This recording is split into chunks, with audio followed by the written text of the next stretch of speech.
আসসালামু আলাইকুম প্রিয় দর্শকবৃন্দ। আজকের বিশেষ সংবাদে জানাব কিভাবে একজন মানুষ নিজেকে পরিবর্তন করতে পারে ইসলামের পথ ধরে। আমাদের জীবনে ভুল, গুনাহ আর খারাপ অভ্যাস থাকবেই, কিন্তু আল্লাহ তাআলা কুরআনে ঘোষণা করেছেন, নিশ্চয়ই আল্লাহ সেই সম্প্রদায়ের অবস্থা পরিবর্তন করেন না যতক্ষণ না তারা নিজেরা পরিবর্তন করে। প্রিয় দর্শকবৃন্দ, নিজেকে পরিবর্তন করার প্রথম ধাপ হল তাওবা বা আল্লাহর কাছে ক্ষমা চাওয়া। যখন আমরা আল্লাহকে আমাদের ভুলের জন্য স্মরণ করি, তখন তিনি আমাদের ক্ষমা করে দেন। দ্বিতীয় ধাপ হল সৎসঙ্গ। ভালো মানুষের সাথে থাকলে হৃদয় নরম হয়, ঈমান দৃঢ় হয়। তৃতীয় ধাপ হল নামাজ ও কুরআনের সাথে সম্পর্ক।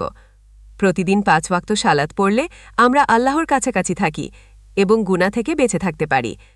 রাসূলুল্লাহ সাল্লাল্লাহু আলাইহি ওয়াসাল্লাম বলেছেন, সেরা মানুষ সেই যে নিজের ভুল থেকে ফিরে আসে এবং উত্তম কাজে মনোনিবেশ করে।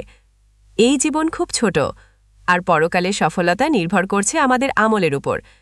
তাই আসুন আজ থেকেই প্রতিজ্ঞা করি, আমরা ইসলামের আলোকে নিজেকে বদলাব, খারাপ অভ্যাস ছেড়ে দিয়ে হালাল পথে চলব। মনে রাখবেন, আল্লাহ সবসময় আমাদের পাশে থাকেন এবং আমাদের পরিবর্তনের জন্য অপেক্ষা করছেন। এই পথ চলা আমাদের জীবনে নতুন আলো নিয়ে আসবে এবং পরকালে আমাদের সফল করবে। আল্লাহ হাফেজ।